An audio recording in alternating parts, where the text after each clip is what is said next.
I ran into my wife at a bar during a night out. She was on the arm of the one that got away, and I was with my new girlfriend. It was funny because before we left the house, we told each other our plans for the night.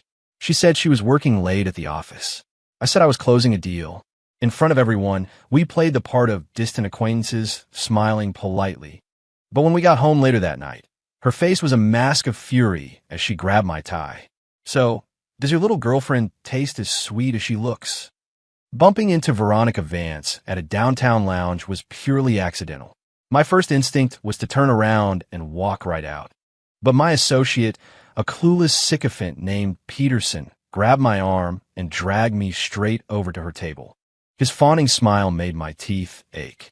"Ronnie, what a surprise. This is my good friend, Leo Sterling from Sterling Corp." Then he turned to me, beaming. "Leo, this is Veronica Vance, the Vance family heiress. You two should know each other. The city's not that big. Drinks are on me tonight. Let's get acquainted."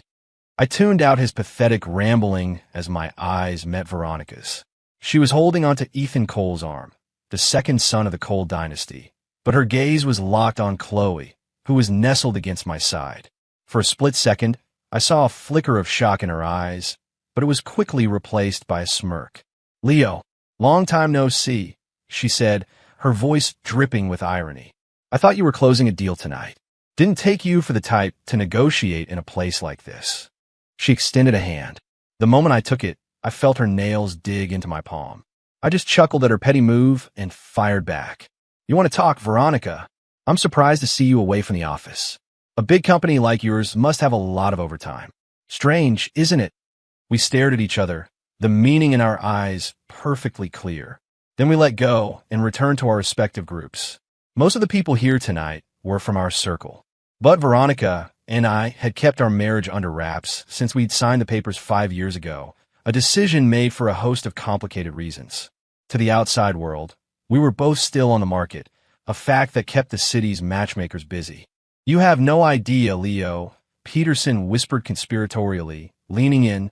"Ethan Cole is Ronnie's childhood sweetheart, the one that got away. She waited years for him. After he went to study abroad, she never looked at another guy. Turned down heirs from a dozen different families, just holding out for him all this time," he prattled on. "Looks like they finally made it work. I bet a wedding isn't far off. We'll have to crash the reception for some champagne."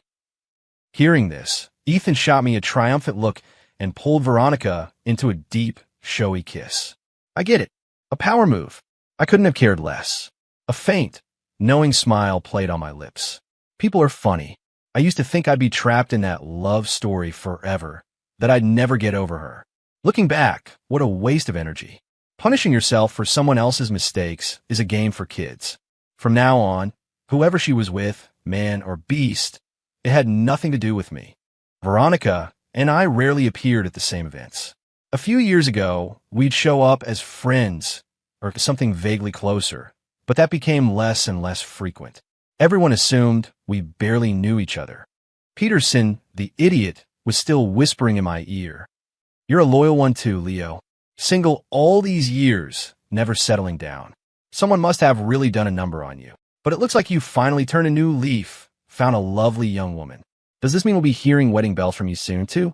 Haha. Chloe, who was still leaning against me, shot me a playful look before addressing the table, her voice a sweet purr. "Leo said we'll get engaged as soon as he settles some personal business. I told him I'd wait for him, no matter how long it takes." Even over the club's pounding bass, the confidence in her voice was undeniable. She was young, but she had the fierce certainty of someone who knew exactly what she wanted. I squeezed her shoulder affectionately. Meeting Chloe had been a complete accident. A year ago, I was in Chicago on business, negotiating a deal with her father's company. She had just graduated and was working as a summer intern. At the closing dinner, she boldly walked up and stood in my path. At first, I just saw a kid and stopped, smiling as I asked if I could help her.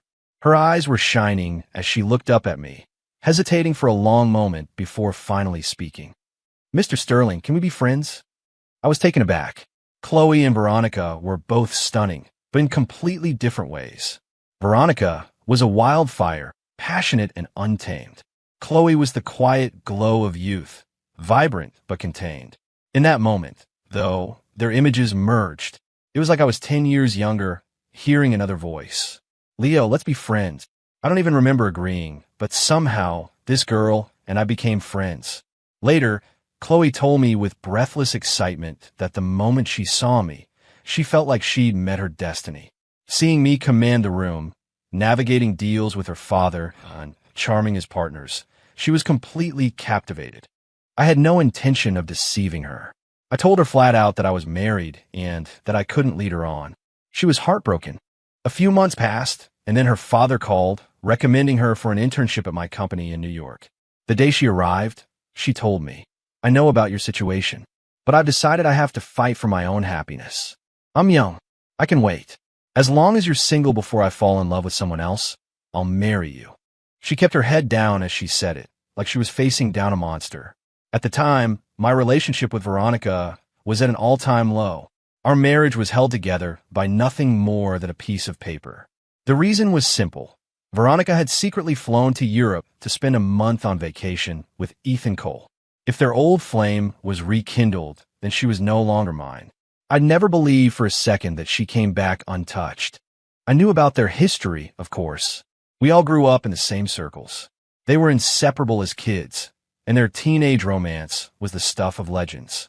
I was just the guy who loved Veronica from afar, never daring to say a word. From the first crush at 15 to the turbulent emotions of our early 20s, Ethan was the one by her side. They only broke up after college. The Vance family business hit a rough patch and needed a bailout. Naturally, they turned to the Coles. But the Coles weren't interested. Ethan's older half-brother was already running the family empire and had no intention of sharing a dime with his younger sibling. The deal fell through, souring the relationship between the two families and creating a rift between Veronica and Ethan. They fought constantly, seeing his inheritance slip away and feeling misunderstood by his girlfriend. Ethan left the country in a fit of pique. In the end, it was my family who stepped in and helped the Vances, citing a long-standing friendship between our grandfathers. It was at the celebratory dinner that she approached me to become friends. Honestly, it's laughable now. I truly believed she was over Ethan, that she was turning to me out of gratitude. It took me years to realize she only got with me to make Ethan jealous, and I was the perfect candidate. The rest of the story played out exactly as you'd expect. She was lonely and needed comfort. Her family wanted to solidify our business alliance through marriage. And I, thinking I was finally in a real relationship, became the sacrificial lamb. Of course, the only real sacrifice was me. There I was, a fool who thought his decade-long crush had finally come true, with eyes only for her. Thinking back on it now, I can only laugh at how stupid I was. Veronica narrowed her eyes, a dangerous smile playing on her lips as she watched me. Anyone who knew her knew that this was the look she got when she was pissed off. She swirled the wine in her glass, her tone deceptively casual. You're still playing the knight in shining armor. Leo, at your age, chasing after college girls? Or is it one at home and one on the side? I shot her a contemptuous look. No matter where she went, Veronica was always the center of attention. She was gorgeous, with a body that could put any supermodel to shame, and her eyes always seemed to hold a mischievous spark. Now, approaching 30, her youthful innocence had ripened into a mature, seductive charm. It was a potent combination. Tonight, she was wearing a little black dress and sheer black stockings that had men all around us swallowing hard. I took the glass from Chloe's hand, took a sip, and replied coolly, "Look who's talking." I have to say, Veronica, your devotion to your first love is truly touching. The one that got away always hits the hardest, doesn't it? Our words were laced with acid, and the air around our table grew thick with tension. Our friends looked back and forth, confused. They knew me as the easygoing one and Veronica as the life of the party. They couldn't understand why we were suddenly at each other's throats. But the moment passed as quickly as it came, and we both slipped back into our polite facades. This whole night was a bust. Even the expensive whiskey tasted bitter. Veronica was deliberately putting on a show with Ethan, laying the affection on thick for everyone to see. The crowd ate it up, cheering for their epic love story. Veronica even shot me a challenging smirk. A few years ago, that would have sent me into a rage. I might have even flipped the table. But now, I just smiled and raised my glass. How sweet. You two should kiss again. We'll get it on video for you. My comment made Veronica's smile freeze on her face. Seeing her expression, our friends thought she was just being shy and turned their attention to me and Chloe. Your turn, Leo. Let's see you two give us a show. Chloe's face turned bright red. Her family was just as prominent as any of ours, but they were incredibly strict. Her mother was a university professor who valued propriety above all else. She hadn't even wanted Chloe to date casually. I was her first real relationship. I'd always wondered how her parents ever agreed to let their precious daughter get involved with an older, separated man like me. Chloe glanced at me shyly, her cheeks flushed. Veronica wouldn't miss the look of genuine affection in her eyes. I saw her hand, the one holding her wine glass, tremble with rage. But I wasn't going to put Chloe on the spot. She was my girlfriend, and I would protect her. Why should I parade her around for their entertainment? I wasn't a classless jerk like Veronica. Just as I was about to shut them down, Chloe leaned in close. Her eyes were full of love as she looked at me intently. I knew what she was asking for. She wanted me to make a statement, right here, in front of our entire circle. This little girl was growing up. Leo, she whispered, I've been wanting to kiss you for so long. She was a temptress. For a second, I almost lost control. Chloe still had that fresh-faced innocence, and even though she had a stunning figure, she acted like a shy girl whenever she got affectionate. Her face was completely red now, partly from the alcohol, but mostly from embarrassment. The moment our lips met, a table crashed to the floor. It was Veronica. Her face was dark with fury as she glared at me. Everyone froze, stunned, wondering what had set the heiress off this time. Her perfect, white knight boyfriend was standing right beside her. My first instinct was to shield Chloe. When Veronica got like this, she was capable of anything. But Chloe didn't flinch. She placed her delicate hand on the back of my head and, right there in front of everyone, finished the kiss we had started. When I got back to the penthouse and flipped on the lights, Veronica was standing there, her face a thundercloud, staring daggers at me. After that kiss with Chloe, she'd been seething all night, casting a pall over the entire party. I ignored her, heading to the bedroom to change and wash up. It was late. She blocked my path, her expression flat. That must have been some business deal. Is the bar your new boardroom? I shrugged. This was pointless. You want to talk? I guess you were working overtime at the same place. A slim cigarette was perched between Veronica's fingers. She rarely smoked. That meant she was relying on the nicotine to keep herself calm. You've gotten bold, Leo, parading your little girlfriend around for the whole city to see. Looking at her, I frowned, my voice cold. And you weren't parading around the one that got away, Veronica. Don't forget, you were the one who said we should see other people until the divorce is final. What's wrong? Having second thoughts? Or are you the only one who gets to play around? Veronica let out a cold laugh and stubbed out her cigarette. Second thoughts? Don't flatter yourself. I will never regret a thing in my life. I'm just giving you some friendly advice. A girl fresh out of college like that, once she's done playing with you, she'll kick you to the curb and take half your money with her. I didn't even bother to look at her as I walked away, tossing a lazy barb over my shoulder. At least when I met her, she was all mine. And she didn't cheat on me. I slammed the bathroom door behind me, ready to wash away the night's grime and smoke. I was halfway through my shower when the door was thrown open. Veronica's warm body pressed against mine from behind. I tried to push her away, but she just held on tighter. She whispered in my ear, her voice husky and seductive. Leo, that little girl can't possibly know how to have any real fun. Let me take care of you tonight. I pried her hands off me and spun around, my own hand closing around her throat. My rough handling didn't seem to faze her. Her eyes were still filled with desire, a triumphant smirk on her lips. I knew what she was thinking. She thought I was the same devoted fool who used to worship the ground she walked on. She thought I was just jealous. With a surge of strength, I shoved her out of the bathroom. Veronica fell to the floor, her eyes wide with disbelief. Leo, are you insane? I'm your wife. I wrapped a towel around my waist and looked down at her, my voice like ice. Not for much longer. Now, get out. Veronica's face darkened with rage. Our relationship was already so strained that she didn't dare throw one of her usual tantrums. We're not even divorced yet. and you're already disgusted by me? My eyes scanned her body. The lace nightgown she was wearing looked familiar, but it wasn't one of ours. My mind flashed back, right? I'd seen in a photo Ethan Cole had sent me. While Veronica was on her business trip with him, I'd been working myself into the ground and ended up sick in bed. It wasn't serious, just a bad flu that required a few days of rest. In the photo, Veronica was wearing this exact nightgown, lying in bed with Ethan, her body marked by their lovemaking.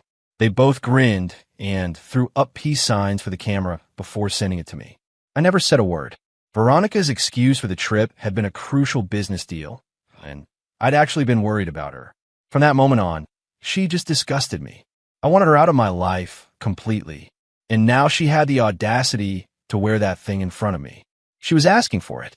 "You shouldn't be wearing that for me," I said coldly. "Get out." Veronica froze, staring at me for a long time, her jaw tight and her fists clenched. She must have remembered. A moment later, she got up without a word and walked out. I stood under the shower, but the hot water couldn't wash away the chill inside me. I couldn't stand her touch anymore. Anytime she touched me, I had to shower immediately. I was afraid of catching something. I first realized Veronica was still obsessed with Ethan 2 years ago. Back then, our marriage was still decent. Veronica was a good wife, poised and elegant in public, a great homemaker in private. She was passionate in bed, and I was foolish enough to believe I had won her love. She would come home right after work and even cook for me on special occasions and anniversaries. We were the picture-perfect couple, until one night, she had too much to drink and started talking in her sleep. "Ethan," she mumbled, "love me." I admit I was consumed by jealousy. The girl I had loved for years, my own wife, was still hung up on her so-called first love. From that day on, I started secretly searching our home for anything related to Ethan Cole. The more I looked, the more horrified I became. There was nothing in our penthouse, but in a small apartment she'd bought before our marriage, I found everything. She had hidden it so well. In that apartment, she had a second phone. It had only one contact. That discovery led to our first real fight. My demand was simple: forget Ethan Cole. I begged, I threatened, I cursed. I tried everything. Veronica's response was always the same: "I can't. If you can't handle it, we can get a divorce." It was then that I finally understood. For all those years, Ethan Cole had been living in her heart. After that, we tacitly agreed never to speak of it again. I knew it would be hard for a few years of marriage to erase over a decade of history with Ethan, but she hadn't done anything truly unforgivable yet. I thought I could win her over, make her forget him. She never responded to my pleas, but our life continued as usual. The crack in our relationship, however, never healed. It shattered completely the day she lied about a business trip and flew across the world. I stayed up all night just staring at the moon from my hospital window. I still remember how full the moon looked from the hospital that night, and how cold its light was. Cold enough to freeze your heart. That was the day I drew a line between my past and my future. She was no longer part of my world. Veronica's grandfather, Arthur Vance, never liked Ethan Cole. It wasn't just because the Coles had refused to help their family. It was because Ethan's mother had a sordid reputation, having schemed her way into the family, which Arthur found disgraceful. Her parents, however, didn't mind, but they didn't call the shots. In the vast Vance family, the old man's word was law. When Veronica returned from her trip, I asked for a divorce. It didn't happen. Her grandfather had fallen ill. It was serious. The doctor said he had 2 years at most. Veronica didn't want to upset him, so she made a deal with me. We would divorce after he was gone. As compensation, she would transfer 4 wholly owned subsidiary companies from Vance Industries to me. No strings attached. I agreed, but it was never about the money. The Sterlings didn't need it. I did it out of respect for Arthur, for all the kindness he'd shown me over the years, and as a final thank you for making my childhood dream, however briefly, come true. But I never touched her again. We went our separate ways, living our own lives under the same roof. 5 for the next month, Veronica didn't come home once. We didn't see each other again until the day of her grandfather's birthday party. "Don't screw this up in front of Grandpa," she warned as she drove. To keep up appearances, we had taken one car, and you'd better keep your new girlfriend in line. If she causes any trouble, I'll make her regret it. I just shrugged, and kept my eyes on the passing scenery. You should worry about yourself. Her face darkened, and she didn't speak to me again. Grandpa Vance lived at the family estate in Greenwich, a quiet, sprawling property far from the city. We were only halfway there when her phone rang. A special ringtone. I didn't have to ask who it was. She answered without a moment's hesitation. I continued to stare out the window, my face a blank mask. For the past year, we'd barely spoken on the phone unless it was about our families. We were less than strangers. I don't know what was said, but Veronica suddenly executed a sharp turn, pulling the car over to the side of the road. The violent motion nearly threw me against the door. I was furious. What the hell is wrong with you? Veronica knew it was a bad move, but she said it anyway. Something's come up. You go on ahead to the party. I laughed, but there was no humor in it. Are you out of your mind, Veronica? It's your grandfather's birthday. Who could possibly be more important than him? She was silent for a full minute before snapping impatiently. It's an emergency with Ethan. I have to go. Just cover for me with Grandpa. Seeing that she was completely unhinged, I opened the door and got out, leaving her with one final sentence. Veronica, you're going to break that old man's heart. I didn't hear her reply. The sports car was already speeding back toward the city. I pulled out my phone and called an Uber. Even though it was a family dinner, I couldn't be late. Besides, her grandfather's health was failing. This would likely be his last birthday. Grandpa Vance had always been good to me. He kept a room for me at the estate, separate from Veronica's, a privilege I'd had even before the wedding. When he found out she had gone to Europe with Ethan, he had dragged himself out of his sickbed and personally lashed her 10 times with a riding crop, then forced her to kneel in the family chapel for a full day. Leo's love for you is known to everyone, he had thundered, and this is how you repay him. As long as I am alive, Ethan Cole will never marry into the Vance family. His plan was simple, a harsh punishment to bring Veronica to her senses, followed by him swallowing his pride and begging me not to divorce her. But Veronica was stubborn. She accepted the punishment, but never admitted she was wrong. I sighed. She may have no conscience, but I did. While I was in the Uber, a friend called. He was silent for a long moment after I answered, and I had to press him to speak. Leo, he finally stammered, I just saw Veronica and Ethan Cole at the hospital, in the OBGYN wing. I pulled some strings. I have something you might need. He sent me a few photos.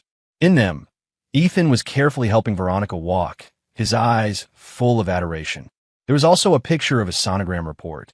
For weeks pregnant. Patient name, Veronica Vance. I smiled and saved the photos.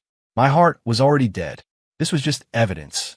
If she ever decided she didn't want the divorce, I couldn't be shackled to a woman this. Tainted. The rain started to fall, and the droplets on the window reminded me of the first time I ever protected her. It was in high school, on a rainy day just like this. I saw her being dragged away by a group of local thugs on the way home from school. Back then, she was as proud as a peacock. With her family background, she made enemies easily. Those guys had been paid to teach her a lesson. Faced with them, the proud Veronica Vance wasn't about to back down. She didn't care that she was outnumbered. She started fighting back. But she was just a teenage girl. She was no match for a group of street brawlers and was quickly beaten to the ground. By the time I got there, she was losing a lot of blood and about to pass out. I saw what they were planning to do, and I couldn't let that happen. I sent the leader flying with a single kick. I'd taken a few years of martial arts and could handle myself reasonably well. But one against many is never a fair fight. To protect Veronica, I took several blows from a pipe meant for her. As I fell, I wrapped my body around hers, shielding her. The last thing I remember saying before I blacked out was a weak whisper. Don't be scared. I'll always protect you. I woke up in the hospital. When I was finally ready to confess my feelings to her, I found out she was with Ethan Cole. I quietly threw away the roses I'd bought and walked away, heartbroken. When I was sick in the hospital from overworking, I desperately wished she would protect me for once. No, just take care of me. When I called her, all I got was an excuse about an urgent business trip and an offer to hire a nurse for me. That night, when I received that photo, all I could do was laugh bitterly. There was no business to be done. Ethan just wanted a vacation, and he didn't want to go alone. Veronica was more than happy to oblige. I didn't cry that night. They say it's weak for a man to cry, but the pain was indescribable, like my soul was being torn apart. Veronica's night of passion reignited an old flame. My night of insomnia killed a foolish, one-sided love. 6 When I arrived at the Vance estate, the atmosphere was strange. Me showing up alone, in an Uber, was deeply unsettling. But no one said a word, as if nothing was out of the ordinary. Seeing me without Veronica, Grandpa Vance's eyes lost some of their light. After the dinner, he called me into his study. "Leo, you've been wronged." My eyes welled up. The once sturdy Arthur Vance was now bone-thin, as if a strong wind could blow him over. His face was sallow, with almost no color. "Grandpa, what are you talking about?" "I'm very happy, and you look much stronger than before." He coughed a few times, and I saw bright red blood mixed in with the phlegm. He forced a weak smile. "I'm not going to make it. Probably won't see the new year." I didn't dare respond, instead steering the conversation to happier topics. Eventually, we ran out of things to say.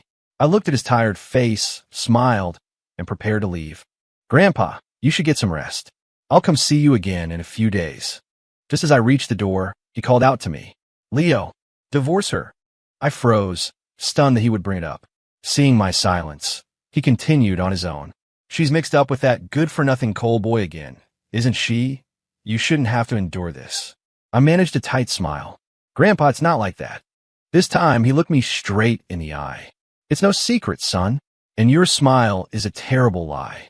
You can fool everyone else, but you can't fool me. Don't forget, I watched you grow up too." I fell silent, weighing my options.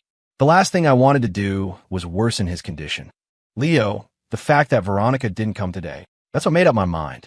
I was originally going to beg you not to divorce her tonight. That Cole boy, with what little strength I have left, I could make him disappear from your lives. But I don't know what's gotten into Ronnie. To skip my birthday, her own grandfather's birthday. Since she's made her choice, I have to think about your future. Divorce her. Go live your own life." I wanted to speak, but my throat was tight. He looked at me with the same kind eyes he always had, then opened his safe and took out a large envelope. "This is 10% of the shares in Vance Industries. Veronica has treated you terribly over the years. Let this be our apology." I tried to refuse, but he pressed it into my hands. "You must take it. The Vance family owes the Sterlings. Don't let yourself be mistreated."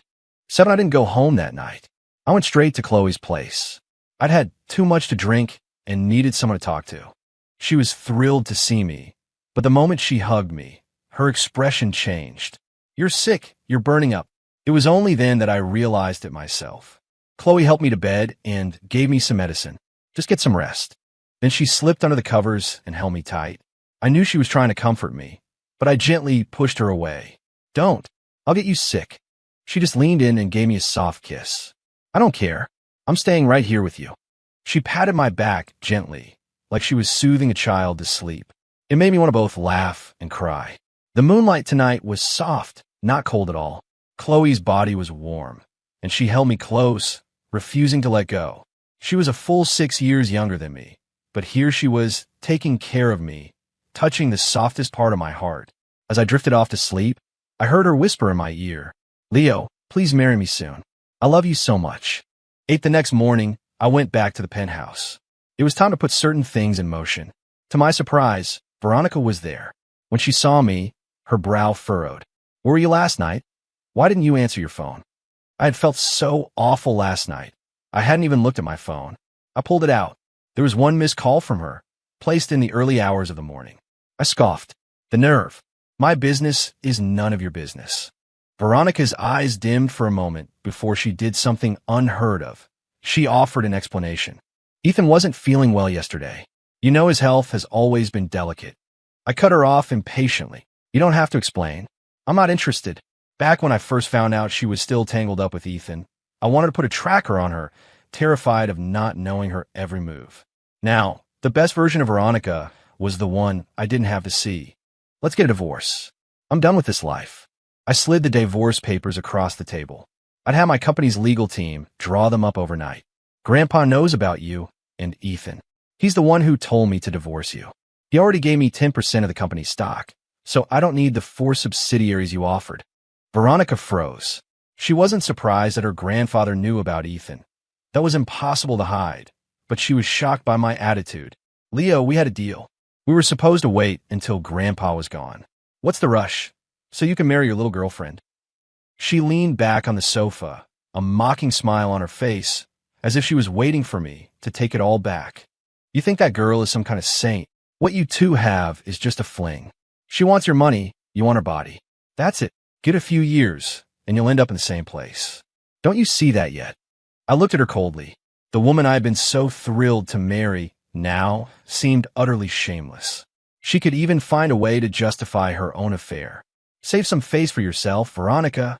Just because you have no shame doesn't mean the rest of us don't. At least she's not the type to go chasing after the man who dumped her." My words were merciless, and they left Veronica speechless. She knew what she had done was indefensible. She was just trying to paint it over with a veneer of true love. Seeing the color drain from her face, I pressed on, feeling no pity. "Don't think that calling it true love makes what you did noble. The difference between humans and animals is that we can control our base instincts." That was too much for her. She shot up from the sofa, her eyes blazing. "Leo, why are you being so cruel? How can you use such ugly words to describe my love?" I laughed. "Cruel? Ugly? Is it any worse than what you two did? I don't want to argue. Sign the papers. Then you'll never have to see me again, and you'll never have to hear my cruel words." Veronica's eyes were like chips of ice as she stared at me. After a long silence, a strange, unreadable smile spread across her face.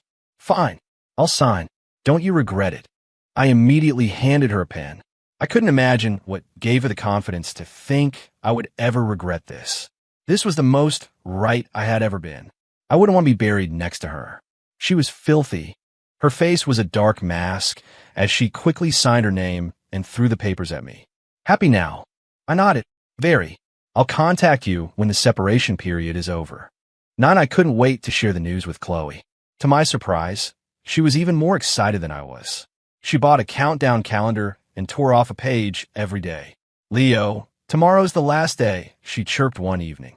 "I already borrowed my birth certificate from my parents' safe. We can go get our marriage license." I had to laugh at her infectious joy.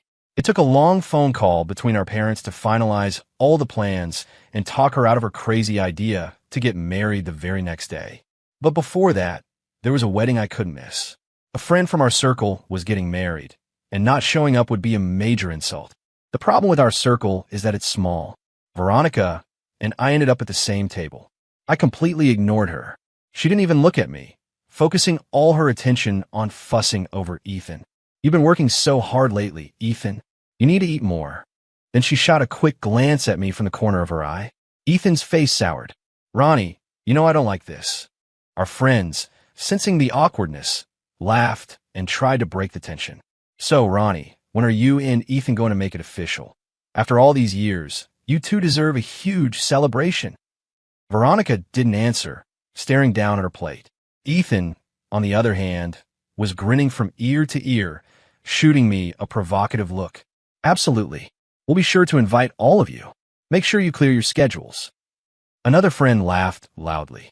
"You know, back in high school, after Leo risked his neck to save Ronnie, we all thought they'd be the ones to end up together.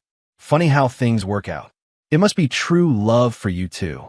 Ethan's expression faltered. He tried to change the subject, but it was too late. Veronica's face went pale. She shot up from her chair and rushed over to me. The sudden movement caused a commotion. "What?" "Leo saved me." Ethan quickly grabbed her arm. "Ronnie, we can talk about this later." She shook him off. "Leo, tell me exactly what happened." I didn't understand her intense reaction, but this wasn't the time or place for a scene. So I briefly recounted the events of that day. "And what did you say to me at the end?" she pressed. I thought for a moment.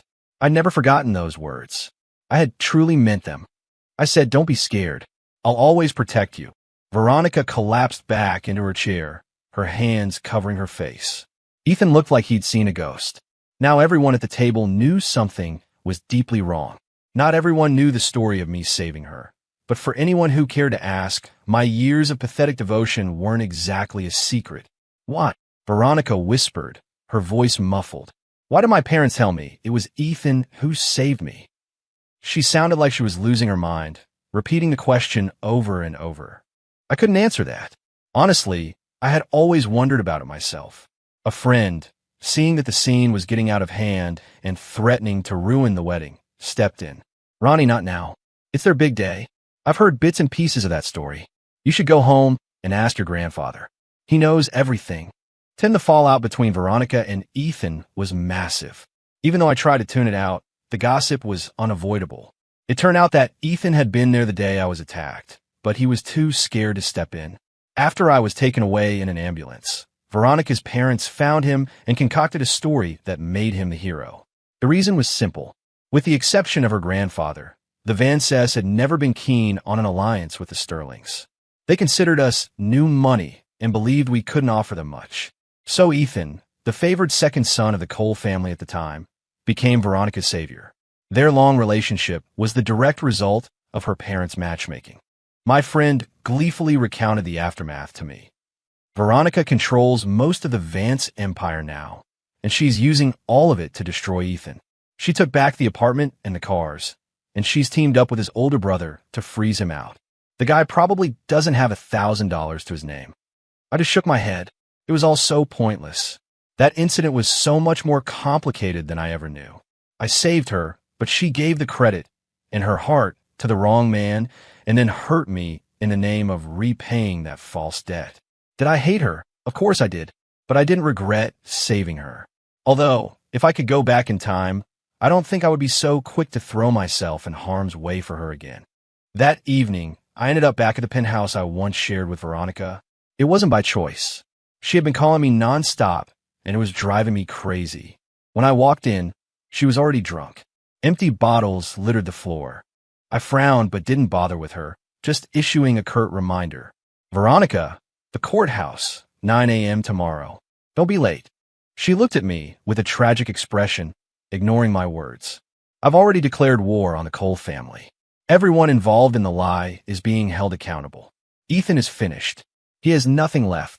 And the people in my family who went along with it, none of them will get away with it. Are you happy now?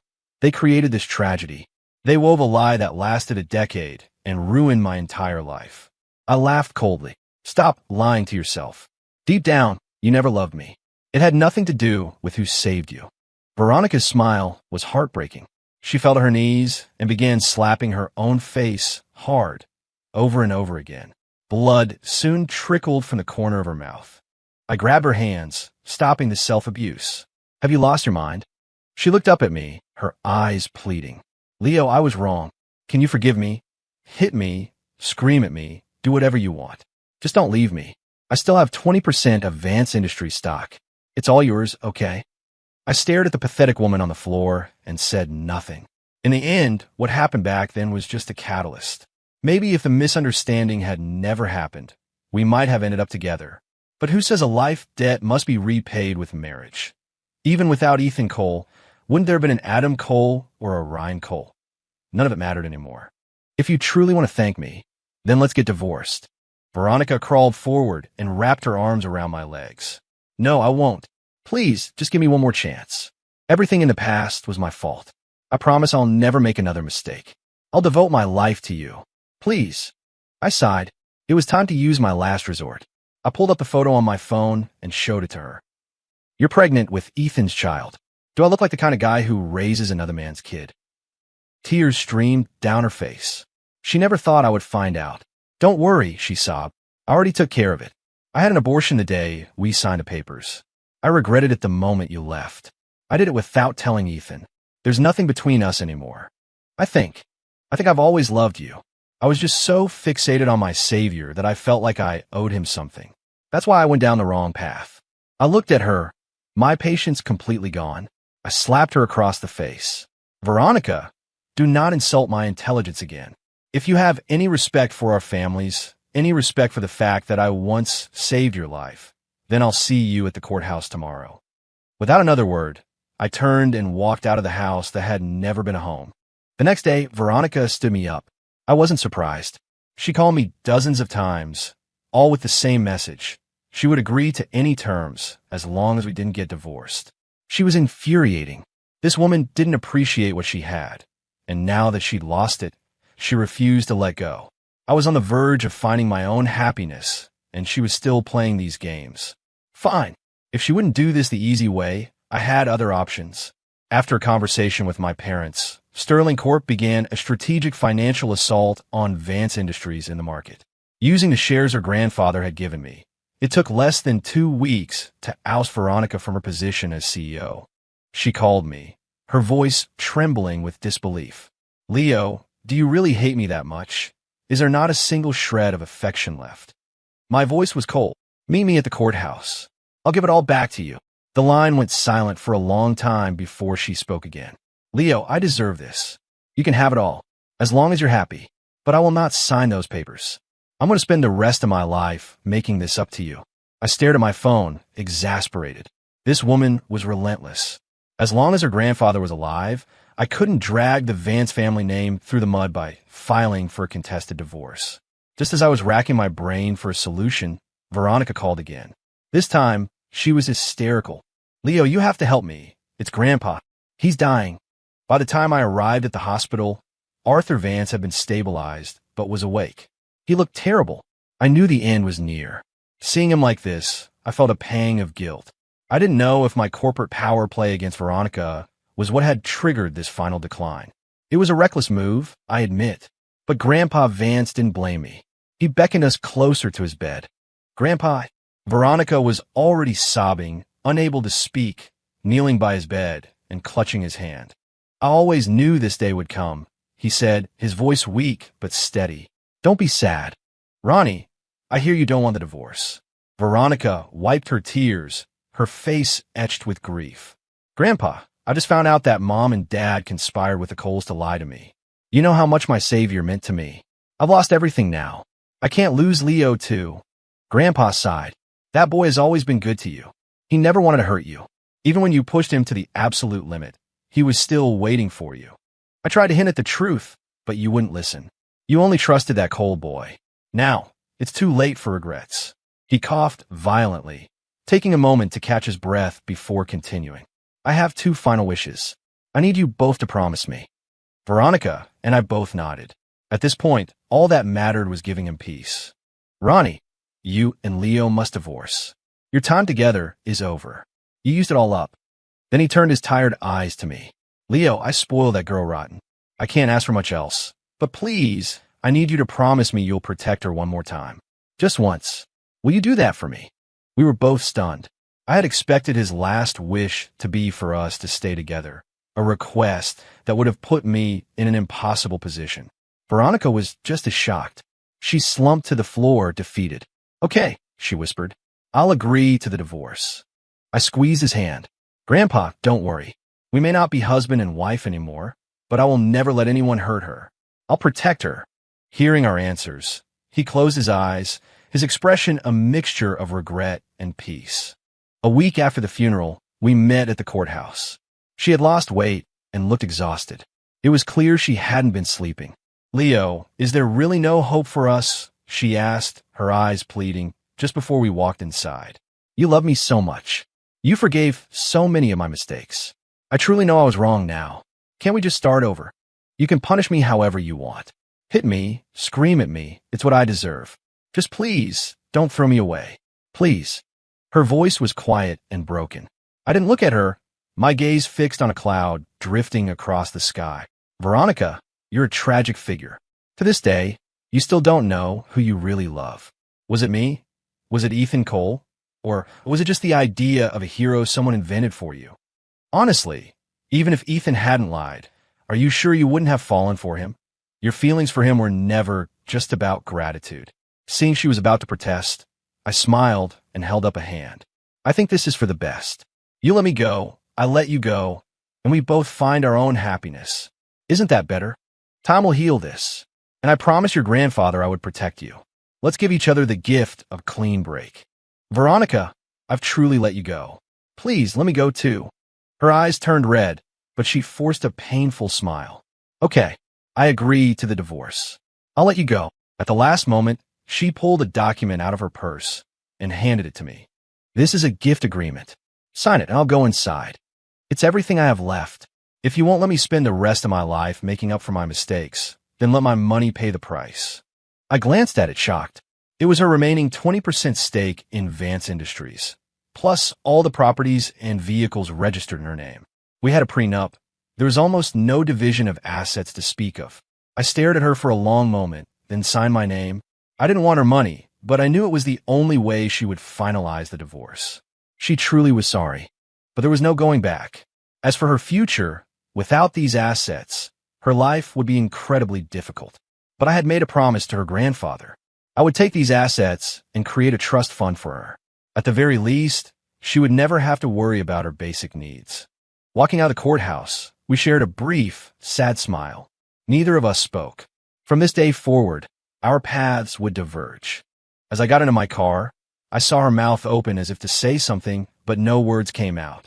Goodbye to my first, foolish love. I hope our worlds never cross again.